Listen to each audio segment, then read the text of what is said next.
Shut up and sit down.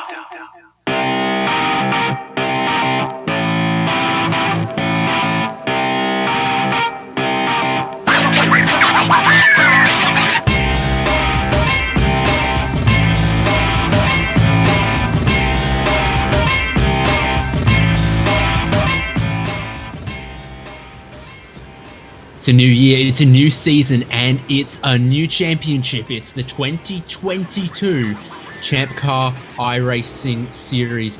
Things are looking good this year. A few little tweaks, a few little changes, but the same great level of competition and camaraderie we have between the real racers of the ChampCar Endurance Series and some sim racers on the outside looking to make that plunge into the real world of racing. It's always great competition.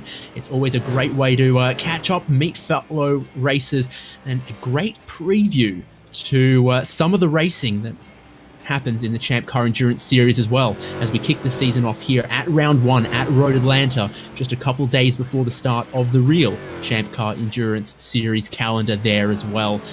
So I'm David Haynes for another season here on HJVC coverage, joined by Devin Peters with Michael Derby behind the cameras and behind the production.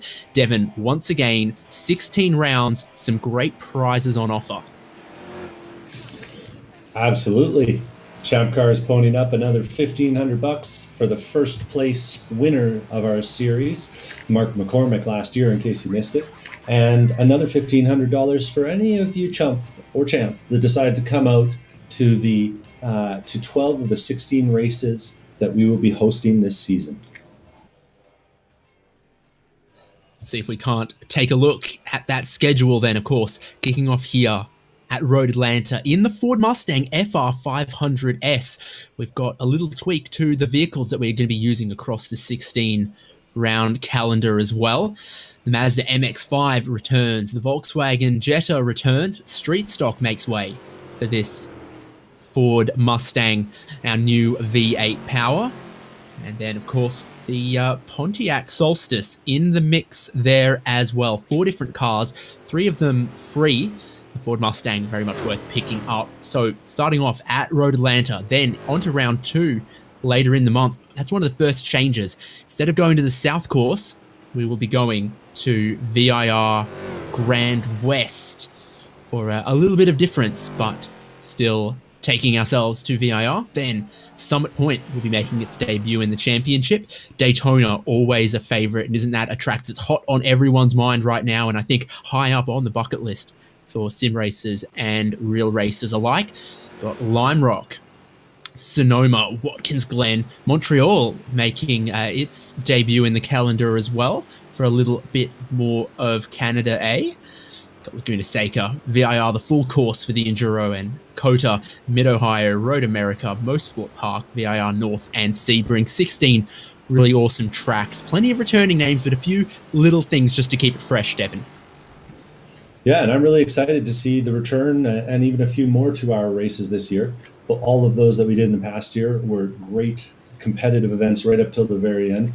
And the variety of cars and tracks on the schedule, I mean, really mirrors the real thing and makes a good challenge for our competitors today. And judging by the way the top of the timing screen looks right now, it's going to be as competitive as ever at the front of the field this year. Devin, we should stress this is round 1 underway right now, but it is never too late to join. And you're still absolutely in contention for any of those prizes should you join now. Go to forum.champcar.org for all that information, because we've got little tweaks to that championship that allow anyone to be in contention both for the sort of lucky door prize or even still the championship. And the message is getting out. 40 cars registered, 41 if you count me in the session. And yeah, there's going to be tight battles all the way through the field. We got groupings at pretty much every skill level, it looks like, as far as I can tell. So it's a 1-hour race ahead of us to kick things off here from Road Atlanta in these Ford Mustang FR500S. Reasonable amount of grip, but still just a little bit more grunt than some other cars. You've got to manage that over an hour race, manage those tires, because this is a car that will want to eat them up. got a bit of mass to it. Qualifying is underway right now, and it, as you can see, only has about 3 minutes left. Zhihao Lu is at the top of qualifying at the moment. He was victorious here in the Mazda MX-5 Miata NC last season, changed car for the opening round, and he is still looking like the form man to beat. The defending season champion, Mark McCormick, currently sits second in qualifying. That'll be an interesting front row of the grid when we get racing, if they stay in that order. Then the next row, Alex Albert and Aaron Smith. Alex Albert, a 2 or 3 time champion, dethroned in 2021. It'll be interesting to watch what happens up front. But again, many returning names in the middle of the field. Great ChampCar competitors here racing with us during the week on iRacing as well. You can look up and down the timing screen and see lots of drivers with plenty of real-world experience here mixing it up on the sim. I'm seeing Nick Love of Love Racing. Simon Foweather can't keep away from a BMW-themed livery, so that's what he's got on his car. Knisley's in there. John Hurley of Danger Racing, racing with us today as well. Jessica Valchik, Andrew Kosick from Most Mint. Good to have him back with us for another season as well. Lee Moorman from Daring Greatly Racing. I mean, we've got some, iRacing diehards with us, but also a really great contingent and really great support from people that you would see around the USA and Canada racing in ChampCar Endurance Series.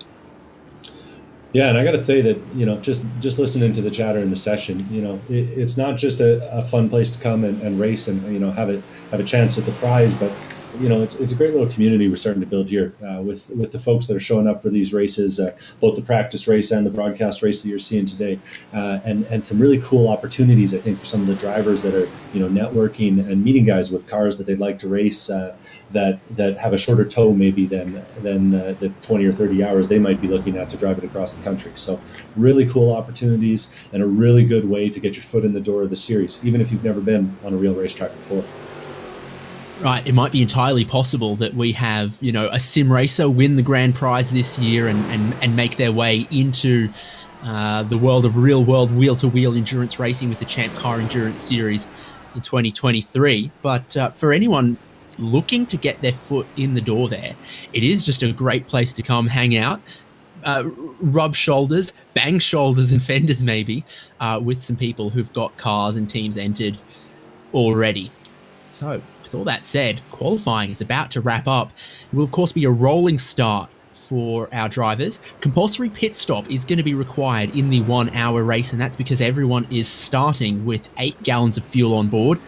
It's a thirsty bit of American iron, 4.6 litre V8 up front in these cars. That means to get to the end of the 60-minute race, everyone is going to have to stop and take fuel on board. But what else they do when they go down pit lane is going to be of some interest to us across this race, because as I mentioned, this is a car that will eat up those tyres. It'll eat up the front tyres through the fast loaded corners of Road Atlanta, and every time you use your right foot, you are wearing out those rear tyres too.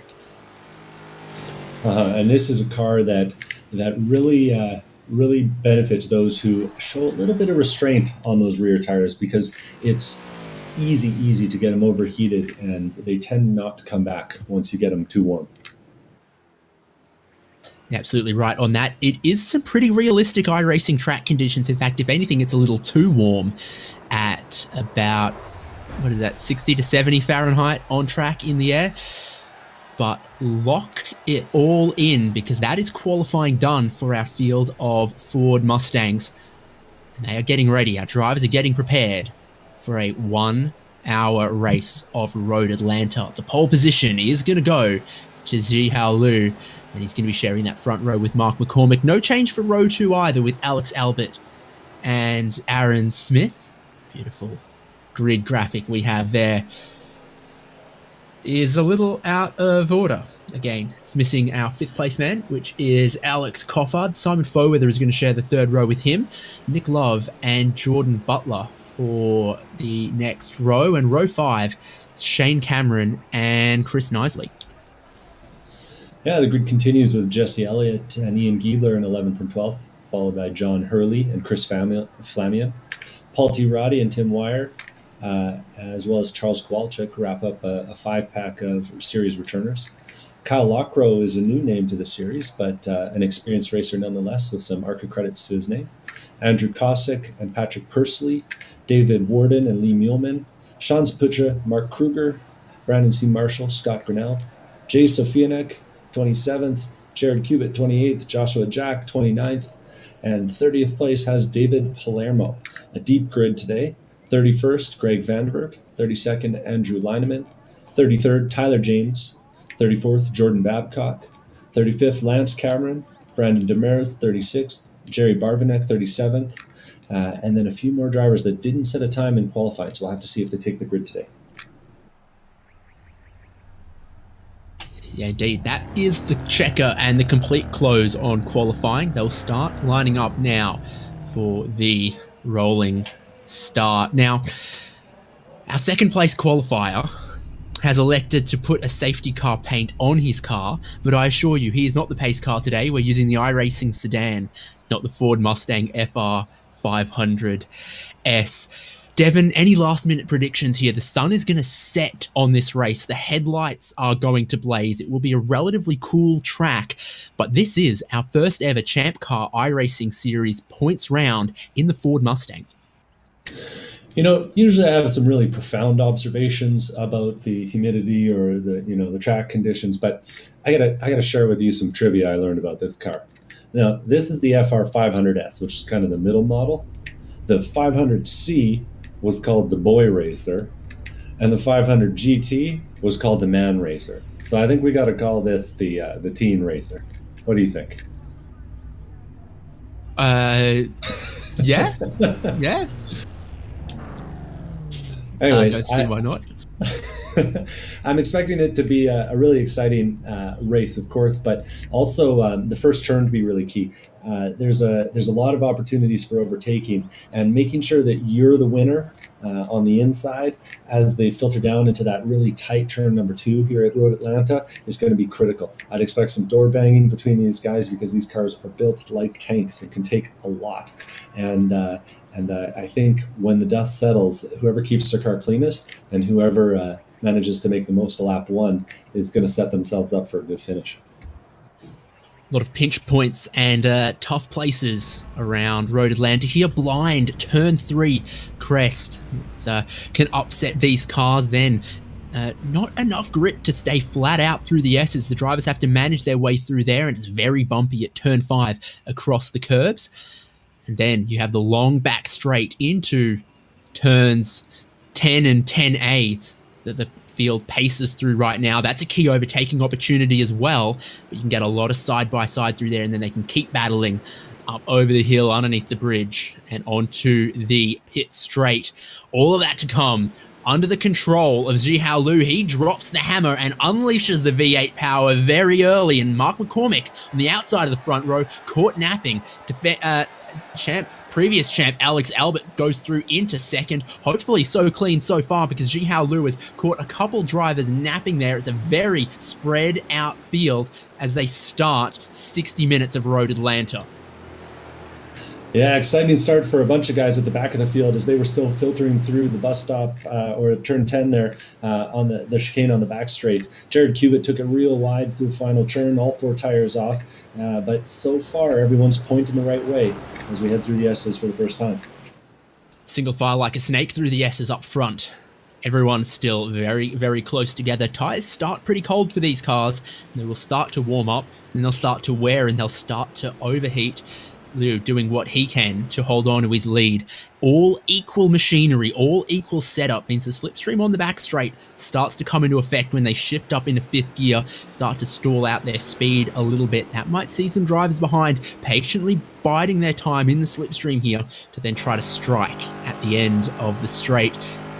Your leader Liu with 3/10 and diminishing as Alex Albert closes up, but not enough to have an opportunistic lunge on lap 1, I don't think. Pretty deep on the brakes from McCormick there in 3rd, and behind them, everyone's still running in the order that they qualified until you get to 11th place. But Chris Flamian made up a couple spots on the start there. Yeah, I just saw Tim Wire make a nice move around the outside of Paul Roddy, but Paul Roddy's going to come back around him on the outside of turn 12 here.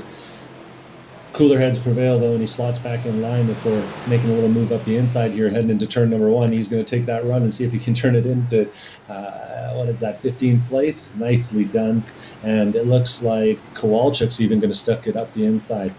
Behind him, we got Kyle Lockrow peeking in as well in that green and orange car. And the TV cameras make it look easy, but you cannot see the apex curve there at turn 3 until you're already committed to the corner, already turned in. You've got to have your reference markers set well. You've got to be well practiced and well experienced with this track to nail that one right every single time. And it's only going to become more difficult as the track gets darker. Little bit of action there. Yeah, it was Greg Vandervert who made some contact there with the number 16 car to David Palermo. Ended up pointing the wrong way. All drivers continue on, though. Like I said, these cars are built tough.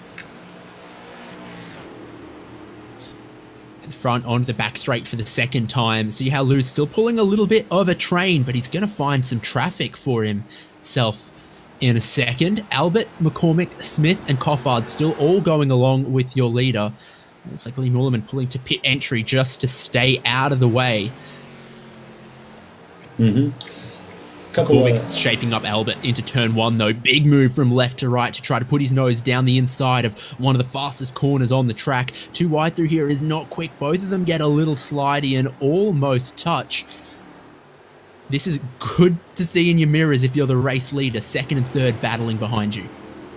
Yeah, if I'm Alex Albert, I'm waving my hands in the air trying to get that guy behind me to line up, because you do not want to give a guy like Zihao Liu a gap.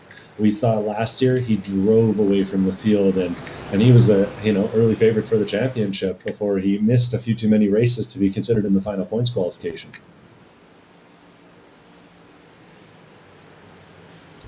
Race winner gets 50 points, and then 48, 46, 44, etc. backwards through the field. And of course, with your 12 best of 16 races counting, bagging wins is the way to do it. Some action down in the middle of the field. Tyler James in 27th place, making contact with a few different cars. That looks like Jared Cubitt, Dave Palermo, Tyler Edwards, Jordan Babcock. It's been hectic as these guys try and get around what looks like a little bit of a truly train forming up here in the middle of the pack. Whoa. Always tough to overtake, but extra tough when the guy in front of you makes it a little bit tough around here. Yeah, you can get a really good run through turn 3 compared to someone who doesn't quite ace it, but then you've got nowhere to go through the S's to try to complete the pass, to try to make it stick. So that has caused a little bit of a backup here behind Jared Cubitt. Who has he got? Tyler Edwards looking down the inside at the braking zone. Then Palermo and Lance Cameron and Persley, etc. It keeps going, and Tyler Edwards is going to go through. David Palermo looking one way, looking the other, not able to make that move just yet. You want to make sure. Palermo had a first, an onboard view of the previous contact there between Cubitt and Babcock that left Babcock about 20 seconds down the road behind him. So I think he's trying to make sure it's a done deal before he makes the move on Mr. Cubitt here.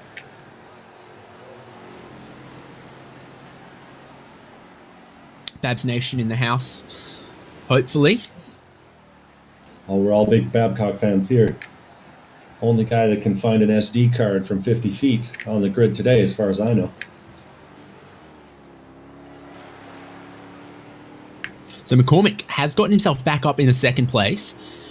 Albert back into fourth because it's now Alex Coffard into third, up into the podium positions. So some shuffling starting to happen up front there. So we've got Aaron Smith, Simon Foer, then Nick Love, etc. Still pretty close with them as well. Yeah, and most of the time I'd lean towards the Alex Albert side out of the two HJ drivers that are running nose to tail there. But this car is a real specialty for Alex Cofford, and he's put down some very impressive laps and some very impressive races in this car.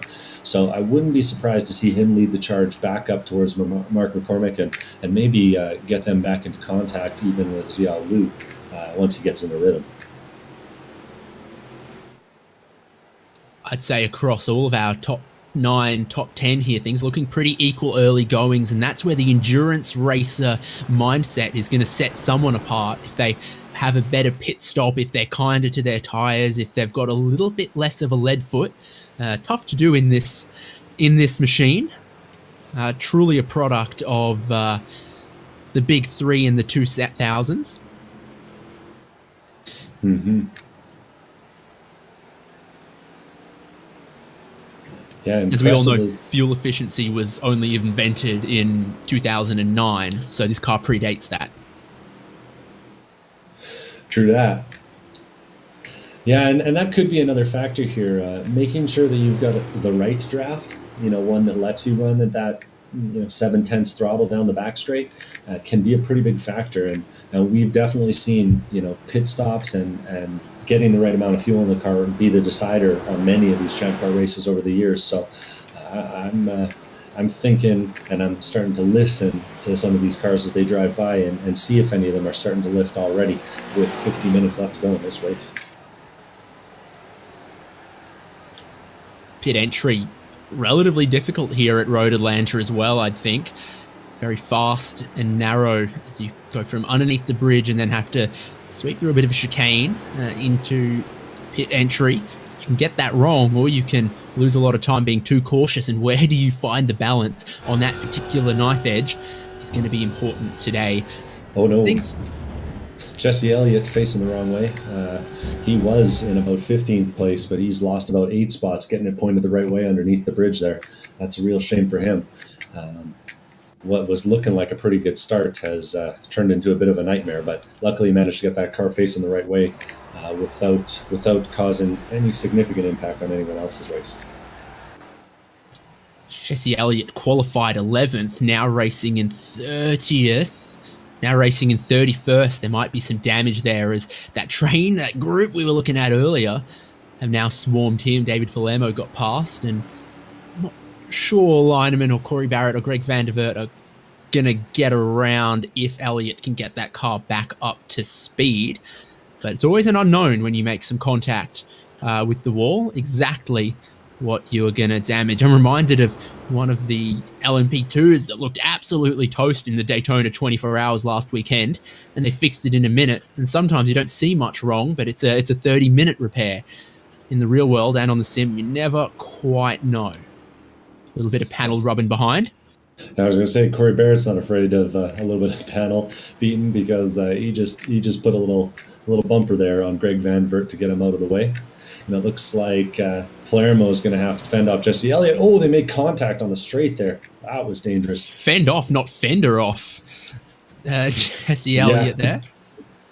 Well, and then it's easy enough, with this little kink in the back straight, 2 guys racing really close side by side, especially on the simulator. It can get really hectic really quick. Palermo deep on the brakes, but even deeper on the brake is Corey Barrett as he makes contact with the rear end of Palermo, and it gives him the shunt he needed almost to get by Jesse Elliott before trying to follow Palermo by on the outside as well. Shunt behind too. Everyone's sharing panels with everyone. Yeah, and that's Greg Van der Vert facing the wrong way, and I believe that's the second time that's happened to him. So disappointment for him, but pretty soon these guys are going to have to start looking in the rearview mirrors for the leaders. Hello, doggy. Up front, talking about those leaders, down to 4/10. Mark McCormick has found enough speed to try to hunt down Xiao Lu, and there's nothing in it for those leaders. The two of them are shaking off some of the groups behind, Alex Albert and Aaron Smith. Now to 3rd and 4th. Coffard's back to 5th. And he's got some cars and some drivers for company there, like Simon Foweather, Nick Love. I think Nick Love picked up a win last season when Foweather was unceremoniously removed from the lead at Long Beach. So two drivers that have put themselves in position to take some great results last season, running again in the top 10 this season. Yeah, for the Crawford fan club, it looks like he took slowdown going through turn number 1 by just taking a little bit too much of that inside curb. And when he lifted off to try and give the slowdown back, he also got tagged by Alex Albert, who wasn't expecting the lift off. That's what caused that little bit of damage on the rear bumper. So a shame for him, but we'll see if he's able to claw his way back up into the front pack, or even the front two. I think McCormick's just gotten himself a very good drive off turn 7. It must be at the far end of the circuit there. There might be a drone in the sky there as well. And that's going to help him close in on the leader from 0.5 to 0.3, 2.5. By the time they reach the braking zone, it's about 2. Do you think McCormick rolled out of the throttle just a little bit there? Yeah, it sounded like it to me, and I know that if I'm in those yellow and blue cars and that yellow car, Aaron Smith, behind, I'm really hoping to start seeing these guys side by side, because if they keep it in line like this, I'm not sure there's much else that the rest of the field can do to make any difference. Impressive stuff. These guys are right on qualifying pace, just a couple tenths off over the last few laps. Yeah, still early in this race, but you can see it's starting to get dark. Sun below the horizon, not directly hitting the track anywhere, and a beautiful Georgia sunset. Do they call it the Peach State? Peach Tree? I've never been. Maybe one day. Me either. Maybe soon. I'm going to take your word for it, though. I am starting to notice too that some of these lead pad cars that are dropping off, Albert Smith, that whole cohort, it also looks like they're beginning to struggle with that front end grip, and making sure the front end works and you protect those front tires over the course of a stint in this car, with that lead block of a motor up front, is another really important factor in this car. So keeping track of who's struggling and who's not is something for us to keep an eye on. Pretty sure it is an iron block in these, and they are recalcitrant to change direction at the best of times. The longer you run, the more those tires start to complain about it.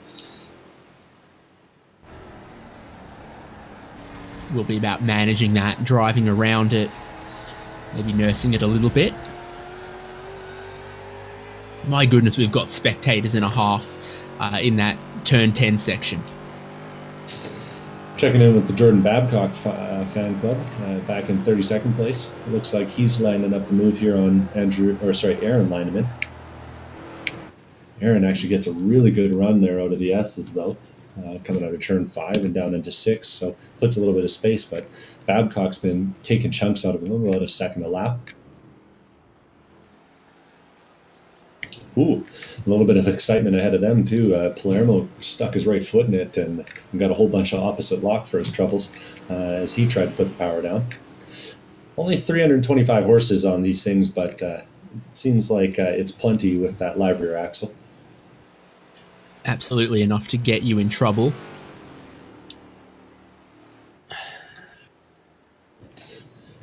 And no traction control for these cars. Big move. Big move from Babcock. What they do have is ABS. And he puts it right on the apex. That was well executed, but it looks like Lineman's fighting back. And Tyler James might even be getting a little bit interested here. Babcock leaving plenty of space on the outside here as they head down onto the front straight. Can't go flat out through that final corner in these machines either. Single file, you can probably just about keep it pinned, but when you're around the outside or got a car to your inside, you got to give a bit more space. Same is true of turn 1, and right behind them. Tyler James facing the wrong way, but Lineman and Babcock. Not Jesse Elliott? Might very well be. No, Tyler James. No, that's it's Tyler James. Yeah, lit it up a little, got a bit of a slide. Mm-hmm. Coming out of pit lane there, Tim Wire and Kyle Lockrow. I don't know if they had a little bit of a tangling together there, but hey. And you see some familiar cars drive by there? That's Zihao Liu and Mark McCormick nose to tail, and looking at about 5 lapped or soon to be lapped Mustangs ahead of them. So it'll be interesting to see how they start to handle their first real bits of traffic in this race.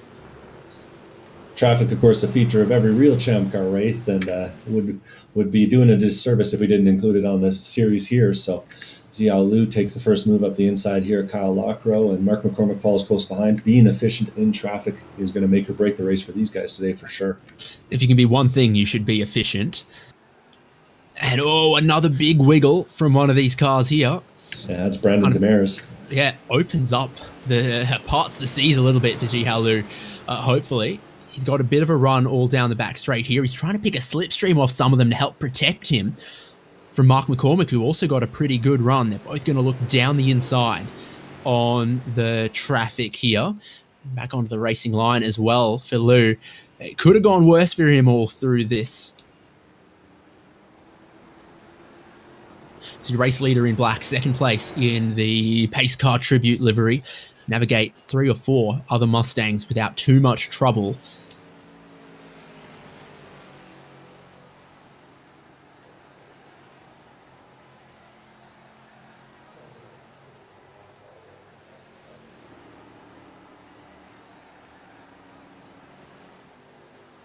Next up for them would be Greg Vandervert here.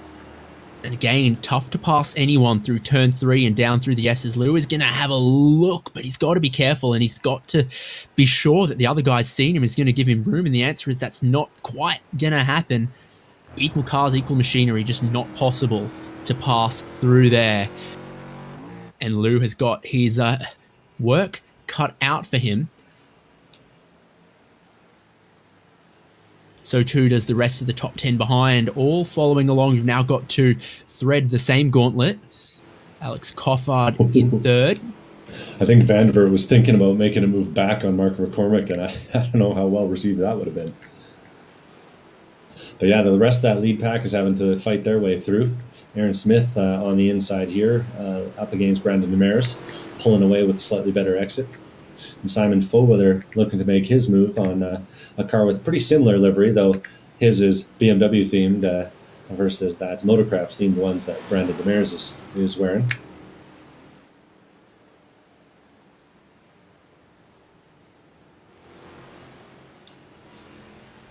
And Alex Albert, somewhere along the way, has gotten shuffled back. I don't know if I looked away and missed that one, but 6th place now from a high of 2nd place. He's 4 seconds off on the lap previous to the one he's just finishing now, so I've got to imagine something happened there pretty significantly to have lost 4 seconds. In fact, even a little more. It was a 138 and he's just done a 133.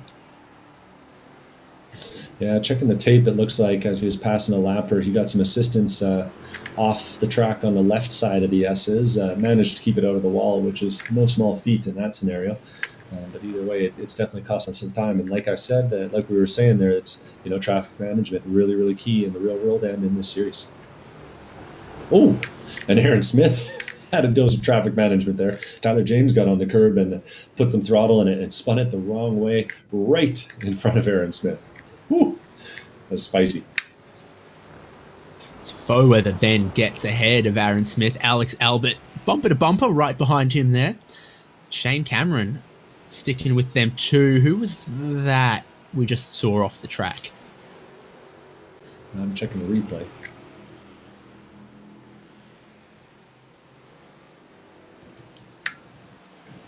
Inconclusive.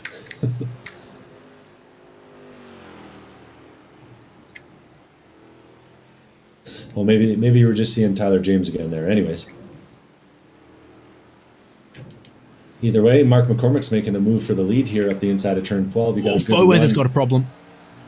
Fairweather's lit him up, and he's letting Aaron Smith and Alex Albert through. What's happening at the lead? Mark McCormick just took the lead, got the good run out of turn number 10, and took it over the hill too wide. Put that iRacing pace car back in the front where it belongs. Wore the Whammo paint job last year. But decided, I guess, that, being the guy who's at the front of the field, he ought to wear the pace car's delivery.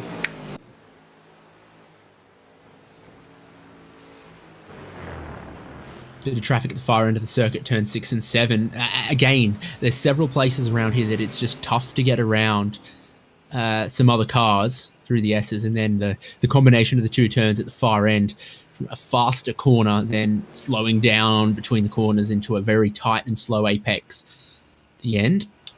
leads you on to the back straight where they are right now. Well, and I got to say, it's positively hectic out there right now.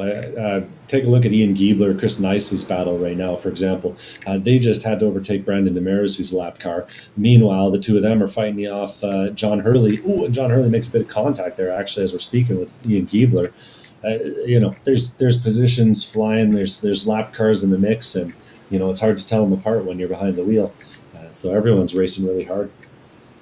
Yeah, so it's John Hurley and Nick Love side by side there for 10th position at the moment. And I think Love's got a bit more speed, but Hurley still has the inside. Rolls out of the throttle pretty early, gets on the brakes pretty early, and is already thinking that long game. Yeah, I think those two have seen each other on track a lot. At least in the iRacing series, and I got to imagine in the real world as well. So some respect there between the two, and some fuel saving from Nick Love, as I mentioned.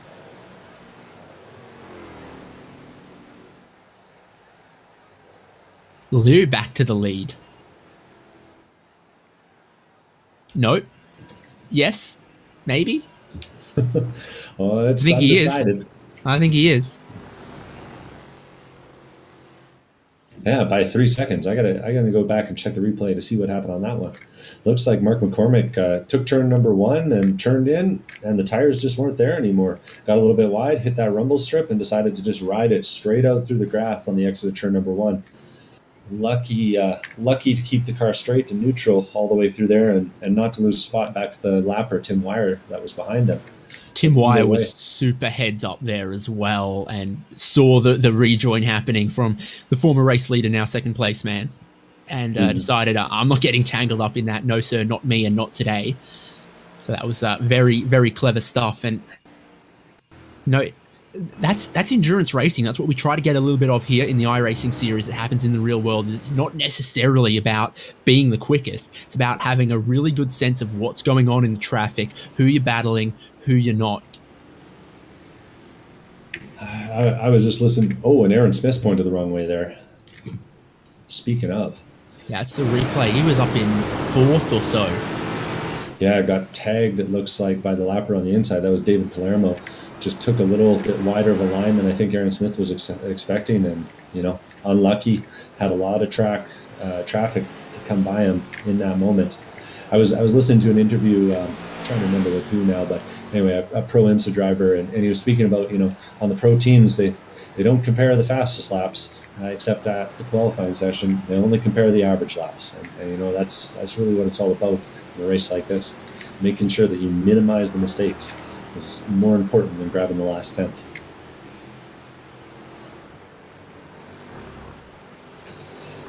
Quality driving there for sure. 2 years of watching Tim Wire, and if he needs a reference, I can say that he's kept himself out of a lot more trouble than I've seen him get in.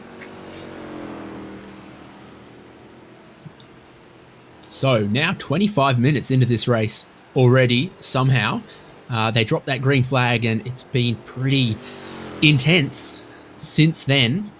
Of the 38 cars, I think, that took that green flag, I think 39 are still out on track right now, which is good, but is creating a little bit of traffic to keep our leaders on their toes as well. Yeah, absolutely. One car seems to have made a scheduled pit stop. Nick Love took the pit lane this time back to 23rd place. He's the only driver that qualified in the top 10 that seems to have taken his stop. Will be interesting to see what the pit strategy ends up doing here today.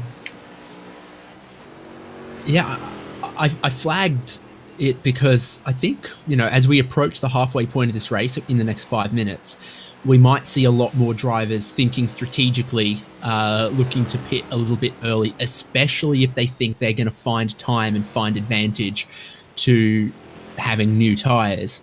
You've got to have enough time left in the race that those new tires can do their work and regain the time that they cost. Because I feel like, from what I'm seeing here, this car fuels a little quicker than the street stock did. So the penalty for taking tires in your stop, I think, is going to add time. Wait and see, though, particularly when we see some of the more competitive cars decide to pit and what they decide to do. I think there will be some different schools of thought out there. Yeah, having a fresh set of tires is really nice at a place like this, but so is kind of timing your pit stop. So you've got a nice bit of clear track. Go, I don't know, about 45, 50 seconds behind you. Scrolling back on your relative screen and taking a look. So will be interesting to see. The other thing is that we get some deltas up here in the booth with regards to pit lane, telling us how long someone drove down, but that doesn't include that really tricky pit lane entrance. And I think between the top guys and the guys that maybe aren't trying quite as hard, we'll see maybe a 5-second difference on the way in and on the way out combined. Hurley, the guys that have practiced. Aaron Smith are in, so we've got 2 drivers from the top 10 pitting right now. What are they going to do? I'm curious. I'm going to watch what John Hurley, for example, decides for his stop. The answer is I don't see any jack movement. That's very interesting. Aaron Smith's car is up in the air, getting at least left side tires, but maybe there is enough savings without fuel or without tires to make it worth your while. So did you see the left and the right for Aaron Smith there? I think I did. Yeah, so left and right. Nothing for Hurley, fuel only. Took him 18 seconds of service. Nick Love has taken fuel and changed some tires. I don't know if that was, did he change fronts? Did he change rears? Did he change all 4? But his stop was only 20 seconds of service. So only 2 seconds longer for Nick Love, and at least some of his tires are new there. Yeah. I don't know. It'll be interesting to see. I mean, he will have to do 2 laps to bring him in, and the track is getting colder as we're racing here. About as cold as it can get in the iRacing simulator. Meanwhile, our leaders are filtering their way through a fair chunk of traffic here. Mark McCormick and Zihao Liu still 1 and 2. Zihao out front ever since Mark took it off in turn 1 there. But they're not only maximizing the corners, they're also maximizing the straightaways, so to speak. Really kind of chasing the draft of these lapped cars as they chase them down. Yeah, that looks... Is it Barrett? Yeah, Corey Barrett. Zihao Liu is now trying to get past. Potentially successfully, which puts 2 cars between himself and Mike McCormick, even though it's only 2 seconds. It's just a little bit of an extra barrier, potentially. Because you're ahead of those cars, but you don't know how easily your competitor will get past them, where they'll catch them. Absolutely.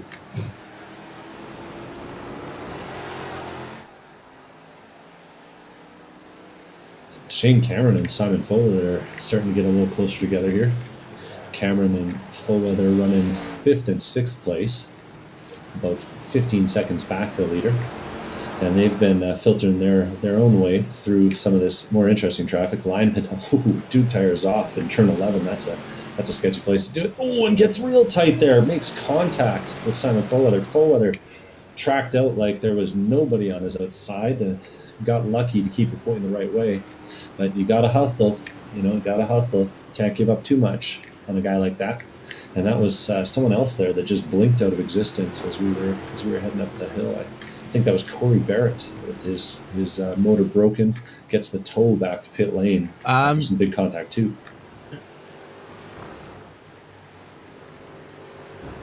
What do you got there, Haynes?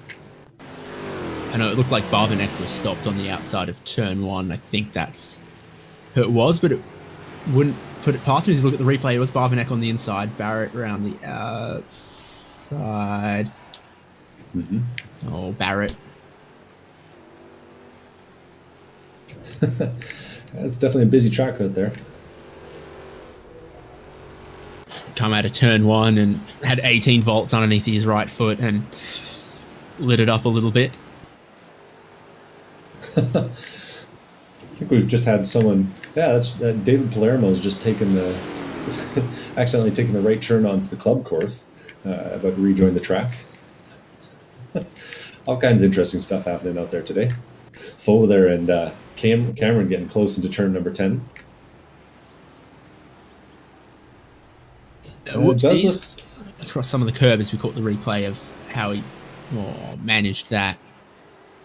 Mm-hmm. Yeah. Another taker in the top 10 there. Alex Crawford's now hit the pit lane and gotten some fuel.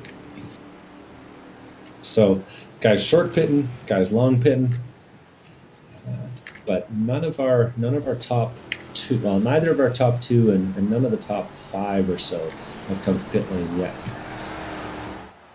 Yeah, I see about 23 seconds or so for the stop from Alex Crawford. So I think that's getting pretty close to a 4-tire change. I think that would do it.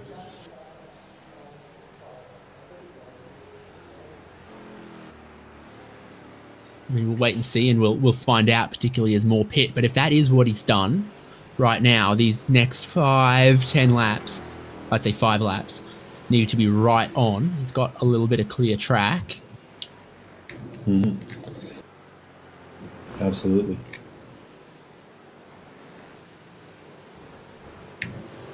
Well, I wanted to take a moment at some point and take a look at Mark McCormick's car and just speak to some of the experiences he's had this year. So last year, of course, he's our series champion, and he's managed to leverage that. Got some contact from him. Sounds like he is going to be taking that Champ Car prize from last year, and the current plan is to be using it to rent a seat with Visceral Racing Group this year for the VIR 24 hours. So a guy who has, from the sounds of things, almost no real-world experience, comes out, races against all kinds of real-world drivers, and manages to put the moves on them and get himself $1,500 credit and put himself in a real race car. Really cool opportunity that we got here, and really awesome how sort of ChampCar is opening the door to folks from all kinds of different backgrounds. As you might know, Hugh Jass, founded a bunch of guys. HJBC founded by a bunch of guys who met virtual sim racing, bought the real car, and got on track. And it feels super good to be able to see guys go through that experience, the same one that you and I both had. Haynes, getting on track virtually and then getting on track in the real world. Yeah, and I just about had a heart attack there because David Palermo and Zihao Liu are both in predominantly black painted cars. Palermo was off the road. I thought for a second we had a real situation at the front of the field, but no, Zihao Liu remains with about a 2-second lead. 25 minutes to go in this one, and both of them stay out of the pit lane. 33.7 for Liu, 33.4 for McCormick.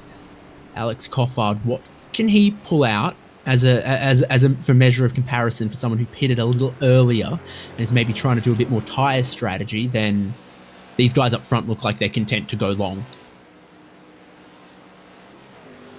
Will be interesting to see how the times compare. Also noticing that it might be the traffic, but the cars Alex Albert and Simon Foweather there are both very competitive time wise with the Mark McCormick and Zihao Liu at the front within just a few tenths. So they're making up some time over that last lap. But again, with all the traffic out here today, it's kind of hard to tell. Chris Flamion pits. Alex Crawford is the fastest car on the track right now. Now, he had a pretty clear lap there, which would help anyone. But he's picked up some good pace since his pit stop. Yeah, I'm definitely noticing that 33.1 he just put down if I'm at the front of the pack, because he keeps taking half seconds, nearly full seconds out of you. Then there's something to be said for going and making that pit stop. I'm not sure that the early stop from Crawford's necessarily going to put him in contention for the race win, unless there's a problem up front. But in that battle he was having against Alex Albert and Simon Foweather and even Nick Love, who's behind him at the moment, this is really suggesting a podium for Coffard, the kind of lap pace he's managed. Yeah, just doing some napkin math. When the leaders or the top 5 or so pit and come out of the pit lane, he's going to be right there with them. Absolutely.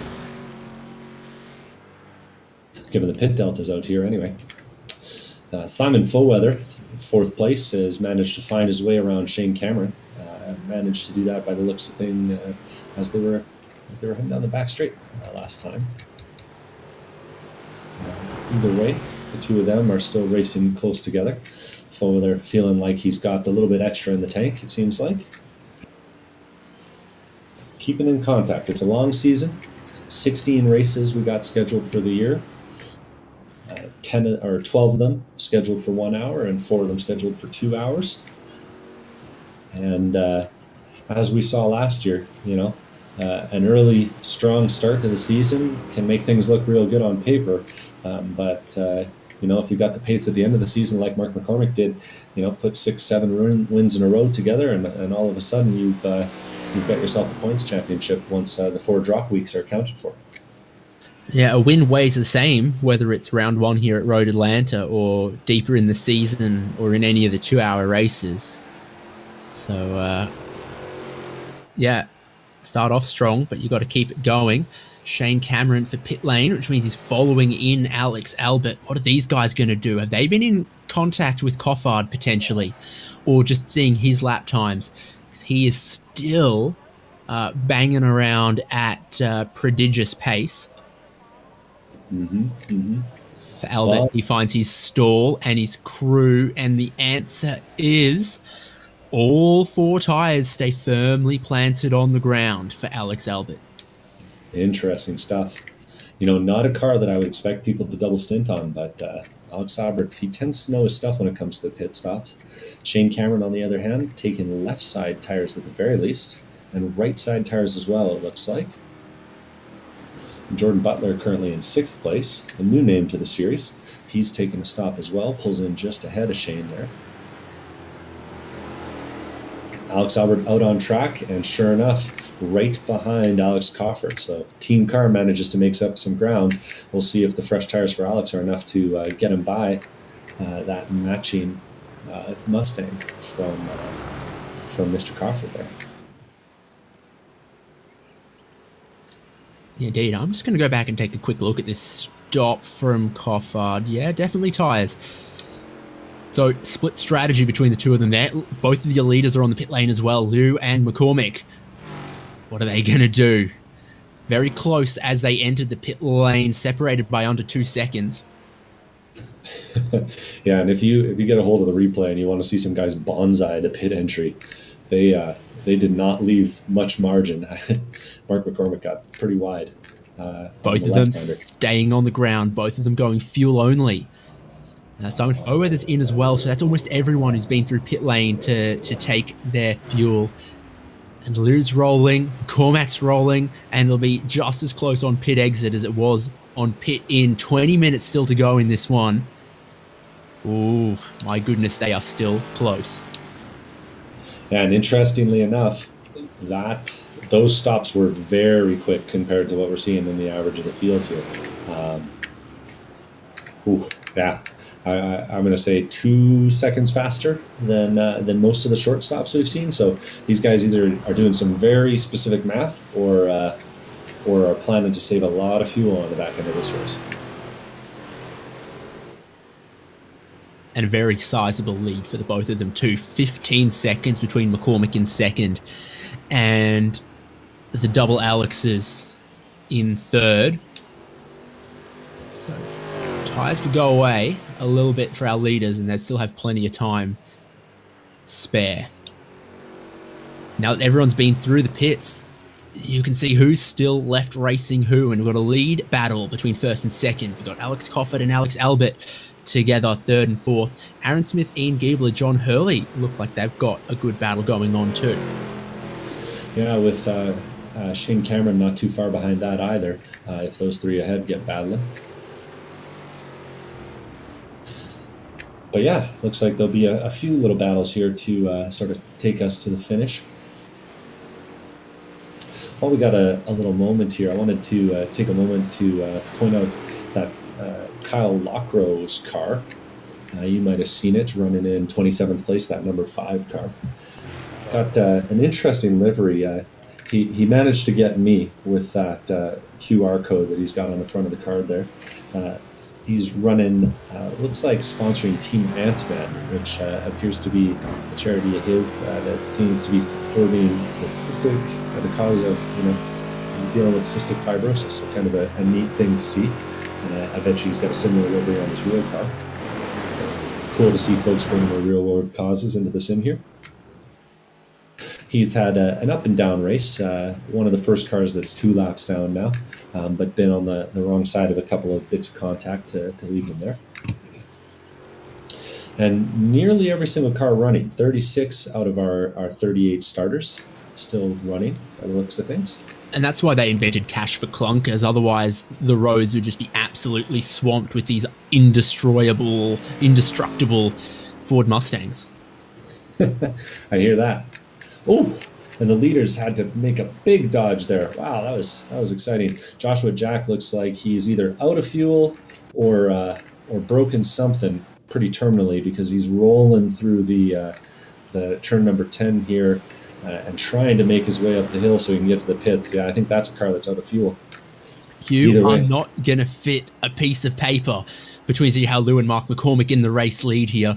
That gave an opportunity potentially for McCormick to have a dive into turn 10 as they went around the lap car, but did not eventuate. And there is still 12 laps left for your defending Road Atlanta race winner to try to sustain the pressure from your defending champ. You and I have both spoken to Zihao Liu in the last week or so, and sounds like he's hoping to contest a lot more of the championship this year. What a mouth-watering prospect that could be. Your defending champ up against a undefeated one race start winner in Liu, and they're having a really cracking scrap all the way to the end of this one, hopefully. Yeah, these are 2 very confident and very competent drivers. Folks that don't spend as much time on the iRacing sim as we do might not be familiar with the concept of an iRating, but basically it's a driver rating assigned based on your overall performance over all the races that you do.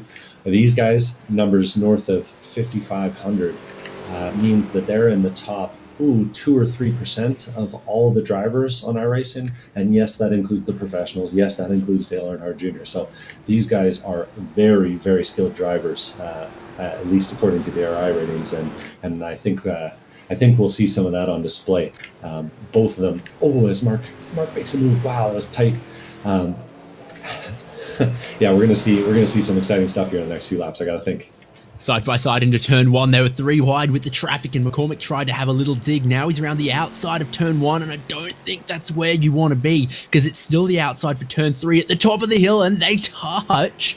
Barest amount of overlap, and McCormick was not going to lift. Now he's going to try to cut back and get in front through the S's. I don't think that is going to happen, but you can see any opportunity, any open door, and McCormick is going to pop in and see what's good.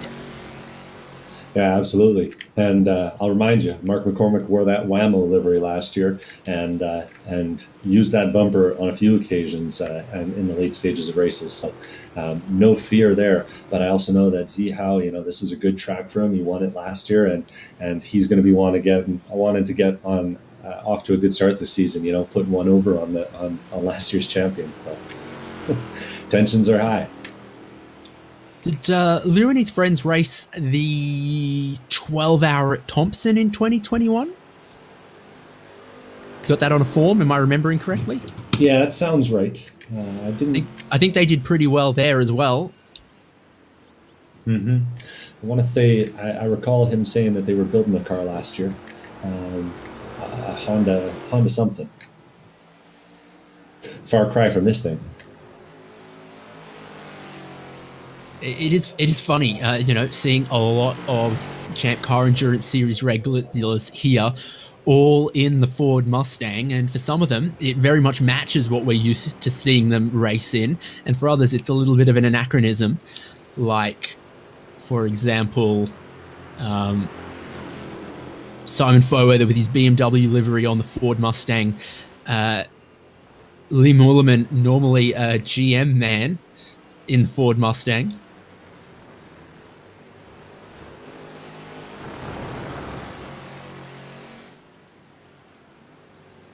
Yeah, and it's, part of this, one of the things that I enjoy about the Champ Car series is that we do get the variety cars that we do. I wish the Champ Car, that iRacing had a few more cars, sort of in the bracket of paces that we race with. But there's certainly a ton of variety going from something like this to that, smoggy Jetta, front wheel drive, suspension like a pogo stick, and basically stock. Comparing that to the Solstice, something like the Miata. There's plenty of variety and a lot of different skill sets required to be successful here. Mark McCormick's lining something up.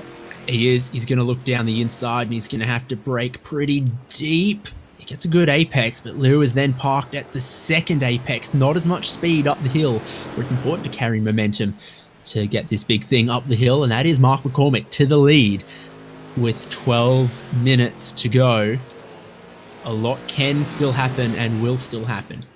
And we're getting down into the dark, so that's another factor with not only with the leaders making sure that they know the track, as well as possible, but also with the lap cars. Things get a little bit more erratic. Nighttime, surviving the nighttime is the key at the 24 hours of Daytona, and surviving the dark is going to be key at the 1 hour Road Atlanta here today. There's just a little bit more light around the circuit after sunset on this updated version of Road Atlanta, a new iRacing scan and art, etc. from last season, which is good to have those little touch-ups, and we'll get that benefit again when we go to Road America later in the championship, another circuit that iRacing have given the once and twice over and brushed up, but it still gets pretty damn dark out here in Braselton, Georgia.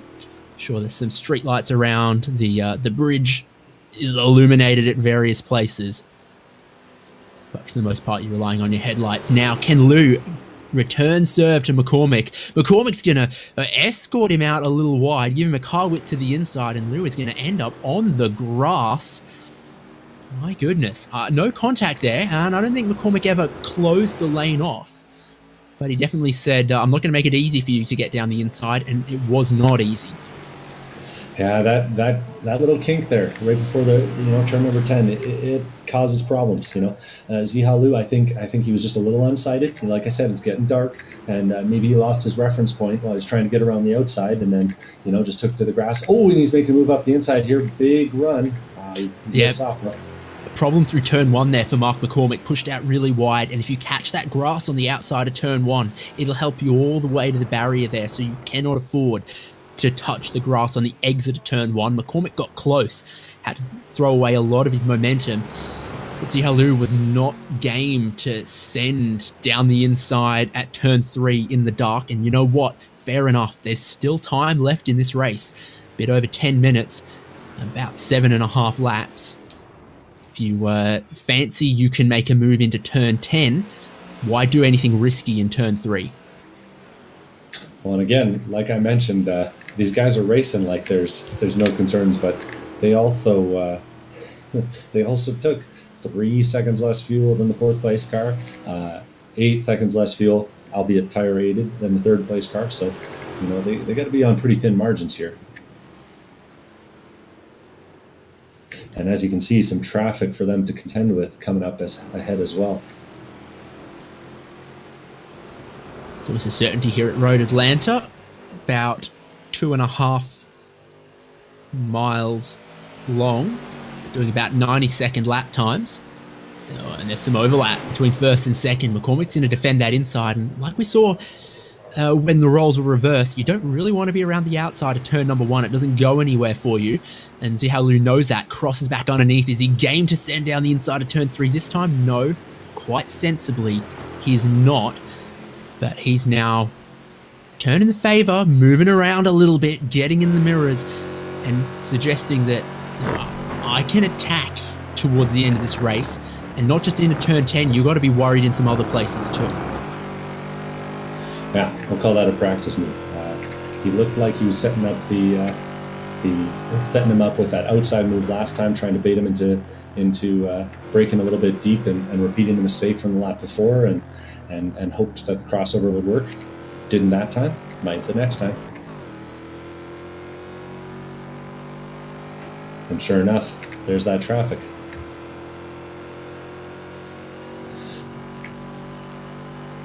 It's Lance Cameron, Brandon Demers and Mark Kruger. All kind of disjointed. No one battling for position, luckily. So hopefully they'll have their eyes in their mirrors and see the leaders coming. Well, whether they got their wits about them, they'll have lights in their mirrors regardless, and it illuminates all the way through, and it floods your cockpit. You always know when there's someone right behind you in these kind of conditions. See how Lou has to cut a little bit of the track there at the end of the lap, and I wonder if you can get a slowdown there. Not something you see very commonly. Well, Brandon Demers shows the risk of going wide on turn number 1 as he stuffs it into the outside wall. Thankfully, this is a sim race. That would have been hard hit. Yeah, ouch. You can pick up a bit of grass on the outside before the turn in for turn 1 as well. There's the club pits, which I believe ChampCar uses. Their pit exit is there, and you can go across and use it to open up the angle to turn 1, which is very useful because it's a fast loaded corner. You can open up the entry. That is good, but then you can find yourself almost clipping just a little bit of the grass out there, and that might have been what happened. So 2 or 3 battles for position still happening out there towards the end of this race, and how lucky are we that one of them is for the race lead, which of course is going to be the championship leader after round 1. Side by side, McCormick and Lou. Yeah, I've been keeping an eye on this battle between Aaron Smith and Nicholas Love for 6th and 7th place. Aaron Smith managed to make it by on the back straight with a little bit of help from the draft last time, but I got to expect that Nick Love is hoping to do something similar this time as they head through that sort of middle straight and into turns 7 and 8. 6 and 7, my apologies. And line themselves up for the back straight. Did look like Love got a little bit more of the exit of that car, but Aaron Smith's going to benefit from having a draft ahead here with Greg Vandevert a lap ahead of him for at least the first half of the straight. But Nick Love's starting to benefit. So, yeah, some interesting stories up and down the field there, including some big movers like Tyler Edwards, who's plus 22 positions. No qualifying for him, but he's running inside the top 20 at the moment, which saw couple corners there, side by side for your leaders. Clock ticking down on the first race of the ChampCar iRacing series in 2022. And as the clock ticks down, the pressure ramps up. Still traffic to deal with. See how Lou at the lead of the race. McCormick right at his bumper, giving him plenty to think about as well.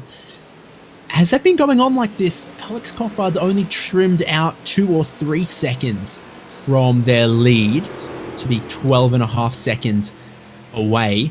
It seems like fuel only has been a pretty effective strategy for the leaders. They are still sitting quite pretty and proud of the rest of the field. Does seem like it. And for our viewers there, of course, Zihao Liu was behind Mark McCormick as they headed into the last lap, and we checked in on 6th and 7th place. Zihao managed to pull a move down the back straightaway, got a nice little draft, got alongside Mark, and put himself through on turn number 12, last turn before the start-finish line. Now they got this nice line of traffic up ahead of them, and they're going to have to make it work.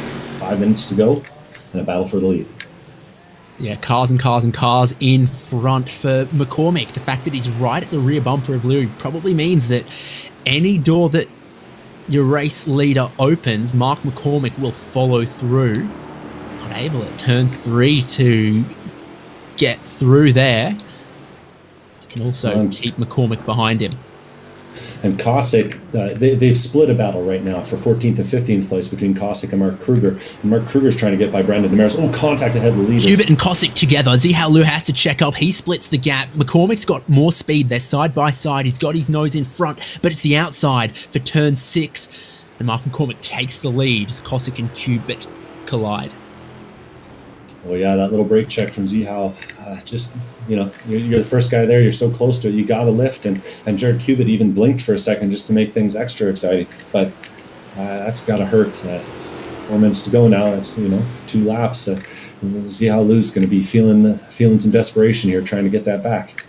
It's the right move though. You can't be going and throwing away a good result when you've come this far into the race and into one of our, I think, most competitive ChampCar fields yet. And it's not over. His chances aren't done just yet. 3 laps to go as they cross the line this time. If I count correctly, yep, it'll be 3 more. 7.5 miles of racing left. Things spread out a little bit, spread out again. We'll see if they accordion back together. Battle still going on in the field. Nick Love about to make a move here on Aaron Smith as they head down into turn 10. Makes a big dive as they deal with some of that same lap traffic.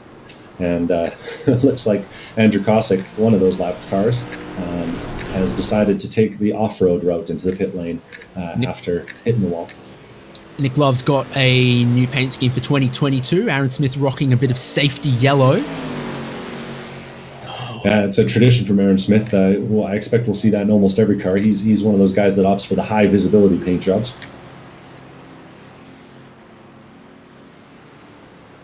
McCormick and Liu heading onto the back straight.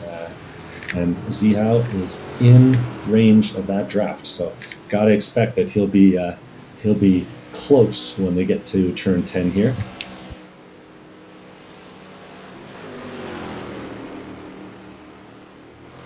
Sucking up. Almost 4 miles an hour difference, as they came down there. But it looked like Zihao, sure enough, he did do a big lift there. So I'm not sure that's fuel saving. I got to think that he wants, kind of be in that back seat. I think as you catch the traffic, it didn't work for him to be the leading car, to be the snowplow, to take some Saskatchewan influence. He'll sit in second here for the moment as they catch a couple of cars through the difficult S's section here. They get waved right on through past the first car. Now into the S's. Where are they going to go? One of the Love Racing cars there, of which there are several. That's Sean Saputra on the outside, and he leaves just enough room for the leaders to get by.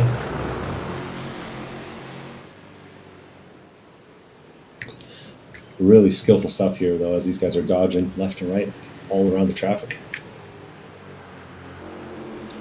And it's just 0.3. Your drive off turn 7's pretty important here, and Liu lights him up a little bit, but he's still tucked right in close to Mark McCormick. This draft for Mark up ahead, though, is going to be really key because, there won't be nearly the differential that there was last time for Zihao. One of the risks of picking that back seat. If they go too wide ahead of him, this will be a factor too.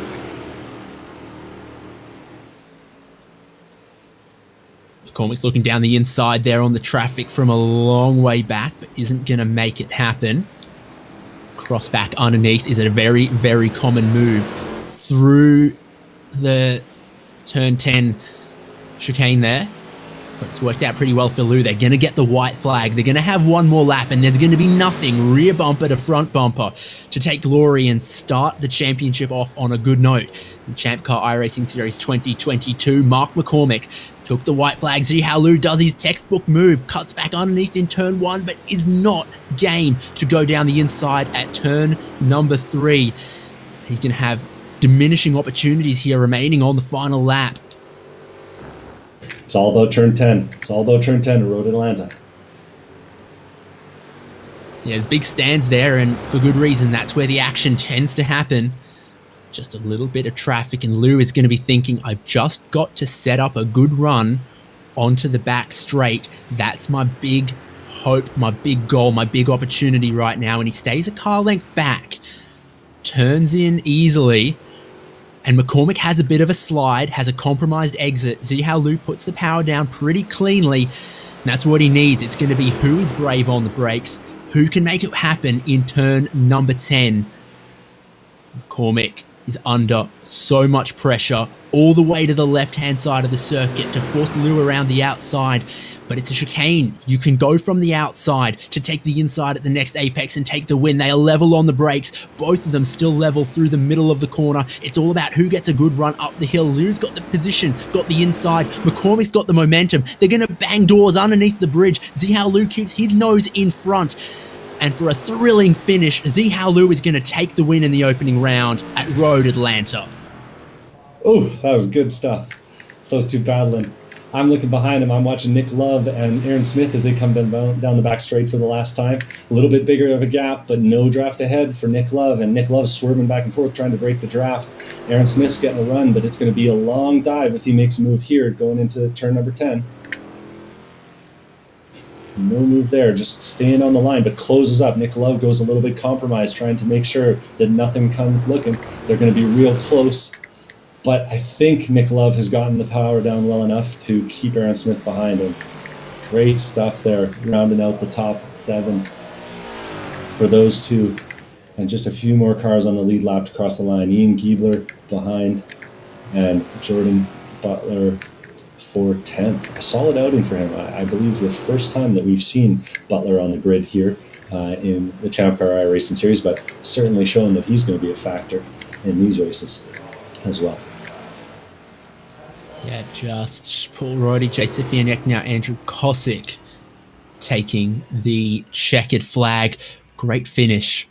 We love when we can see people have a good battle and a clean battle, even more so when it's that final lap and it is for the win. I think there was some mutual respect there between Liu and McCormick. Both of them were going to battle each other really hard, but they didn't fence each other. They didn't shove each other into the wall. And it's going to deserve a little replay, I think, that final sector between Liu and McCormick. What a great battle. And tell you what, I mean, a first and a second, they're both off to a great start for their championship. Yeah, it came down last year to the difference between a win and a second place, though, in the points. So making sure that you stack these wins all throughout the season with the drop weeks that we've got in this series is going to be critical. So, I'm out of breath. That was exciting stuff. Take another look at just a little touch underneath the bridge to decide the race win. Bit of traffic there. This is going to be all the way from the start of the final lap, isn't it? Yeah, that looks like it. We're getting the whole last lap again. So it was a good one. It was 2.5 good miles. No doubt.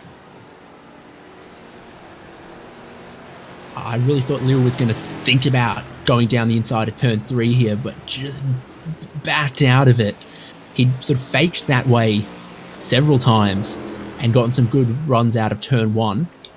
I thought if there was any time to commit to that move, it was going to be the last lap, but he decided against it and just had to think then, well, my one last opportunity is a good run off turn 7 onto the back straight. That's where he gave just a car length to not be right underneath the rear bumper. He gave himself just that right amount of space to launch cleanly and well onto the back straight. Yeah, really intelligent driving there, you know. Yeah, I was looking at John Hurley ahead of him there, and I was thinking to myself, you know, he could be a factor, but see how really sort of played it well and made sure to get cleanly onto the straight. And then, you know, there was some tricky stuff going on there too, because Mark McCormick dives to the left-hand side, and he really makes it tough on him. You know, no room to stay in the draft if you know, you dive right in front of that lap car.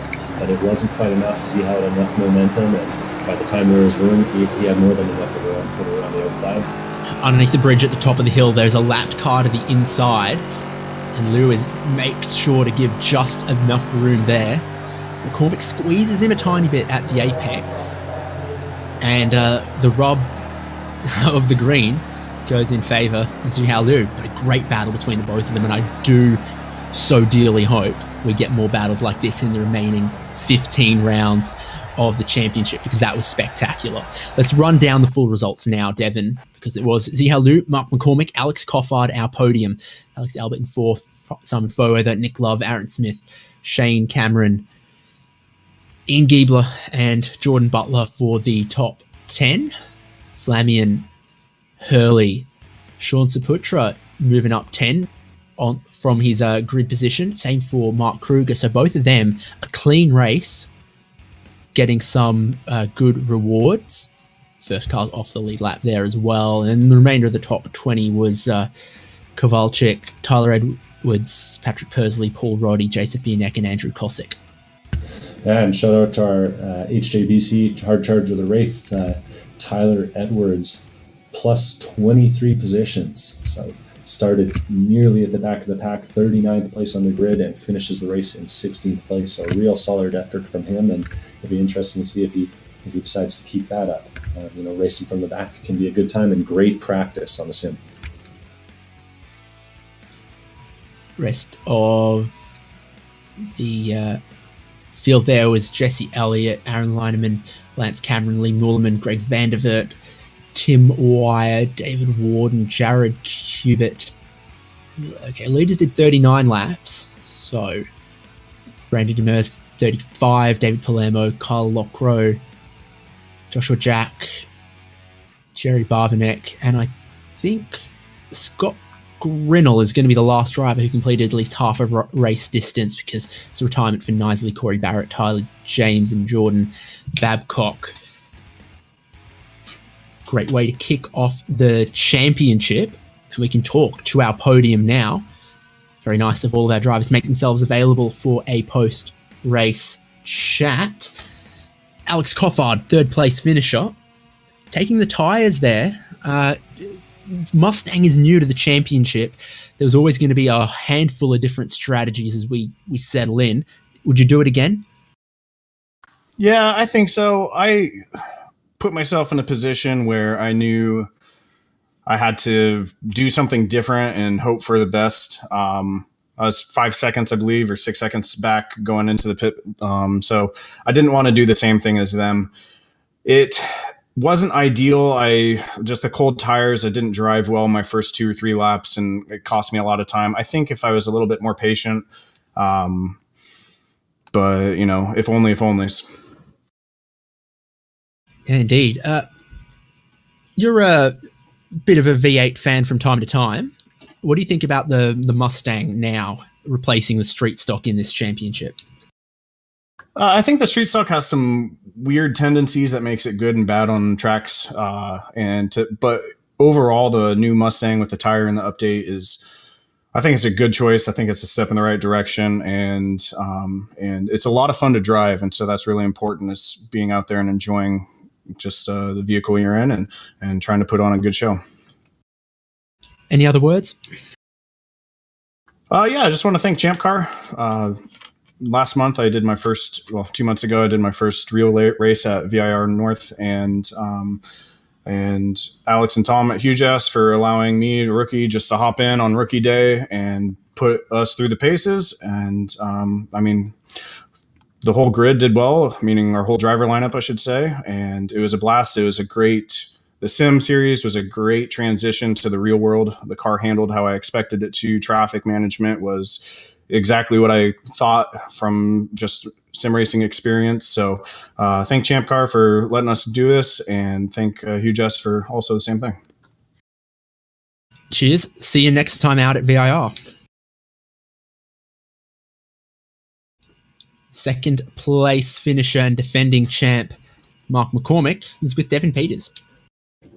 Well, you're wearing the number one board on the car, but you didn't manage to grab the number one position today. How are you feeling, Mark? Oh man, that was just such a crazy race. In the end, it kind of sucks that it came down to traffic and lapped cars making bad decisions, but that's what you'll get with this league. And it was still really fun racing the whole time. And I think I just made a few too many mistakes, And it was real touch and go, real tight competition there. It's got to feel good after some of the big margins that you managed to pull off last year, to have someone to really push you to your limits. Yeah, it was nice. in practice last week, nobody was really near Z's time. So this week it was good to be able to get past Alex in the beginning. Sorry for the 4X, by the way. I was just really eager to get by, and then able to reel him in, like whatever the gap was, 2-3 seconds. I was happy to be able to do that in clear air. So that was kind of confidence boosting. Got any tricks up your sleeve for the next round? No, dude, I'm really sweaty right now. That was hard. Well, go get yourself a shower. Anyone you need to shout out before we close off? Well, you guys for organizing all this. It's really great. And hopefully we get a big turnout like we did tonight for the rest of the season. And I look forward to racing. Well, we look forward to watching, especially if you're going to put on a show like that for us. Thank you very much. Take care.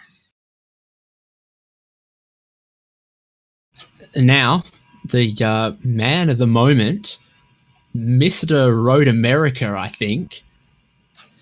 Zihao Lu joins us. Congratulations. Almost undefeated now at Road Atlanta. It was a really close one right down to the wire.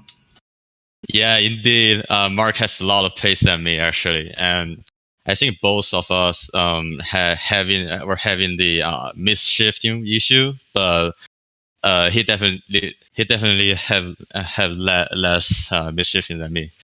So yeah, I think this car is first time driving this car in ChampCar series, and I think it's fun. It's fun to drive. Yeah, 300 something horsepower, enough to keep the rear loose, and got to be careful how you put the power down, but not too much. I mean, this is one of the shorter tracks that we go to in the championship, and the traffic seemed to show. Indeed, I think for Road Atlanta, it's all about track position. Because if you facing any traffic, you'll be stuck behind, and you're not able to. Shouldn't say. I mean, you're not able to, but it's pretty hard to pass. And it's gonna be it's gonna create a more gap, lap overlap. So yeah, it's all about track position. So after Mark and I facing the traffic, we are trying to battling for position. And yeah, I think Road Atlanta is all about track position. What did you think for the pit strategy? There's still some more rounds left in the championship for this Mustang FR 500S. We saw some people taking fuel only, like yourself with a pretty short stop. Some people thinking they wanted tires. Is it just going to depend on the track and the weather, or is it always fuel only for this car, you think? I think it depends. Based on the last week, we doing the practice race.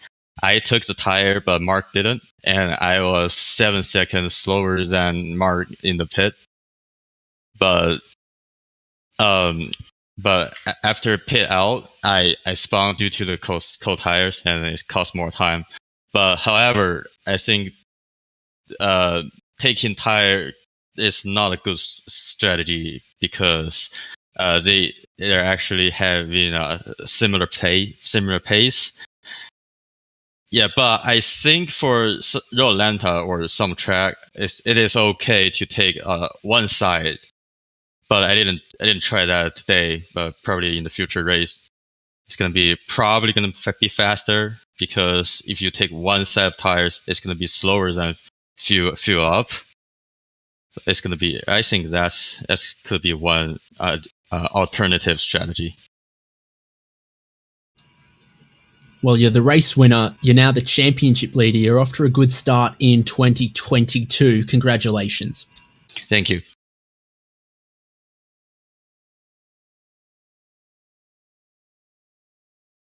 There we have it, Devon. Our full podium from round one of this new season.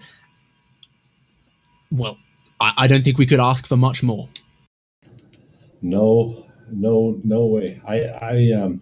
Yeah, I'm really stoked. I mean, last year we had some great battles, but there was also a few races where Mark McCormick really kind of was head and shoulders above the pack. And I think if we got Zihao, we got Mark, and we got Coffer, we got Albert, we got Fullweather. I mean, there's so many names that on any given day can really put themselves out at the front of this field. So I'm really excited to see how this championship's going to shake down, and looking forward to doing the broadcasting with you all throughout this season. And looking forward to seeing you again on the 16th at VIR West there. Should be a good time. Yeah, exactly. You're not going to have to wait too long for more ChampCar iRacing Series action. VIR Grand West on February 16th. If you want to come racing with us, it is not too late. Forum.champcar.org. All the information you need is there. It's very helpful people as well if you're just getting into iRacing. There's always ChampCar members around to point you in the right direction of what equipment you might want to buy, how you might want to set things up, and some little neat tips and tricks as well.